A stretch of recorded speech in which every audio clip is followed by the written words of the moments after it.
Hello students, I am Rashmi Verma, Assistant Professor of Science and the Institute of Technology and Management, Gurgaon from ETCE department. Student, today's topic is the properties of DFT and in IDFT and linear filtering of DFT also covering in this video. So वैसे हम first unit में DFT और FFT convert use कर चुके हैं but उसमें कुछ उसकी प्रॉपर्टीज रह गई थी I am covering in this video so and there are the certain properties of DFT that is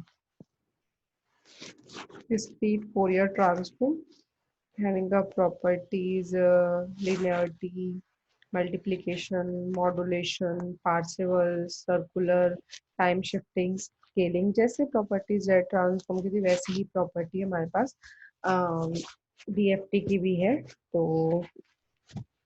हम देखते हैं कि क्या होता है हमारा डीएफटी एंड उसकी प्रॉपर्टीज तो स्टूडेंट्स बेसिकली डीएफटी हमारा जो होता है वो डिस्क्रीट फोरियर ट्रांसफॉर्म होता है और उसकी जो एप्लीकेशंस होती हैं is in use in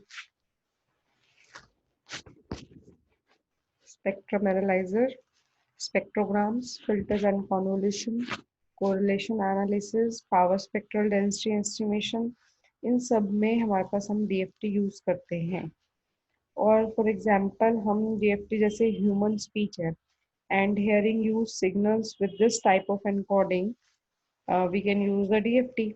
DFT can find a system's frequency response from the system's impulse response and vice versa. Now, when we're talking about the properties, see the like a continuous time signal Fourier transform, discrete time Fourier transform can be used to represent a discrete sequence into its equivalent frequency domain representation and LTI discrete time system and develop various computational algos. Let xj omega is a continuous Fourier transform that is a continuous function of xn. However, DFT deals with the representing xn with the sample of its frequency x omega samples and its spectrum x omega. Hence, the mathematical carriers much importance computationally inconvenient representation. Both periodic and non-periodic sequence can be processed through this tool. The periodic sequence need to be sampled by extending the period of infinity. Frequency domain sampling. From the introduction, it is clear that we know that how to proceed through a frequency domain sampling, that is x omega. Hence, the relationship between the sampled Fourier transform and DFT is established in following manner. So the periodic signal sequence can fit to this tool by extending the period n to infinity, and let non-periodic sequence be xn, and then limited and limit n tends to infinity xn. Now, when we are talking about its Fourier transform, then x omega is equals to xn e raised to power minus j omega n, that is minus infinity to infinity limits of summation, and xk delta omega. Basically, x omega is a sampled periodically at every x delta omega radian interval. At x omega is a periodic in 2 pi radians, we required sample only in a fundamental range. The samples are taken after equidistance interval in the frequency range. Omega is equals to omega is in between 0 and 2 pi, and the spacing between equivalent intervals delta omega is equals to 2 pi by n into k radians. Now equating omega is equals to 2 pi by n k. So when we are putting omega is equals to x 2 pi by n k, that is equals to n is equals to minus infinity to infinity xn e minus e raised to power minus j 2 pi n k by n, where k is equals to 0 1 up to n minus 1. After subdividing the above and interchanging the order of summation, we get the equation, that is x 2 pi by n into k, summation n is equals to 0 to n minus 1 summation, that is L is equals to minus infinity to infinity x n minus nl e raised to power minus j2 pi nk by n. Now when it is this period is in a periodic function of n and its Fourier series is summation k is equals to 0 to n minus 1 ck e raised to power j 2 pi nk by n, where n is equals to 0, 1 up to n minus 1 and p stand for periodic entity or function. The Fourier coefficients are Ck, that is equals to 1 by n is equals to 0, n minus 1, Cpn, e raised to power minus j 2 pi nk by n, that k is equals to 0, 1 up to n minus 1. Then we are comparing the equation 3 and 4. This is my equation number 4, this is my equation number 3, and we will get this equation, that is nck is equals to k 2 pi by nk, that is k is equals to 0, 1 up to n minus 1. nck k 2 pi by nk, that is e raised to power j omega xpn e raised to power minus j 2 pi nk by n. From Fourier series expansion, xpn is equals to 1 by n, k is equals to 0 to n minus 1, nck e raised to power j2 pi nk by n, that is equals to 1 by nk is equals to 0 to n minus 1 x 2 pi by nk e raised to power j2 pi nk by n. So you will get this Fourier series expansions now where n is equals to 0, 1 up to n minus 1. So we got the periodic signal from x omega. Xn can be extracted from xpn only if there is a no aliasing in the time domain and n is greater than equals to L. Aliasing means there is a interference between the adjacent signals. So when there is a interference, this is called aliasing. And n is a period of xpn and L is a period of xn. That is xn is equals to xpn when n is in between 0 to n minus 1 and 0 otherwise. And the mapping is achieved in this manner. Now come to the properties of DFT. Linearity is the property of DFT. It states that DFT of a combinations of a signal to the sum of DFT of individual signals. Let us take two signals x1 and x2n whose DFTs are x1 omega and x2 omega respectively. So x1 and having a Fourier transform x1 omega, x2 having a Fourier transform of x2 omega. Now their linearity property says that a1 ax1 plus bx2n, that's linear transform Fourier transform is ax1 omega plus bx2 omega, where a and b are the constants. Now come to the symmetry property. ये सारी property हमने the same properties हमने Z transform में भी करी थी. So the symmetry property of the DFT can be derived in a similar way as we derived DTFT symmetry property. ये हमने DTFT में भी same करनी है. Now we know that DFT of a sequence xn is denoted by xk. Now if xn and xk are the complex valued sequence, then it can be represented as under xn is equals to xrn plus jx1n, and n is in between 0 to n minus 1. Xk is equals to xrk plus jx1k, that is k is in between 0 to n minus 1. Now come to the duality property. The duality property says that let us consider a signal xn whose DFT is given x xk. Let the finite duration sequence be xn. Then according to the duality theorem, if xn having a transform is xk and then xn having a Fourier transform is nx minus k, that is n. So using this theorem, we know that DFT we can easily find the finite duration sequence. Complex conjugate property. Suppose there is a signal xn whose DFT is also known as an x omega. Now, if a complex conjugate of the signal is given x conjugate n, then we can simply find out the DFT without doing much calculation by using the theorem shown below. If xn having a Fourier transform is xk, then the circular shift property is what? When there is a shift in the frequency, then you will get the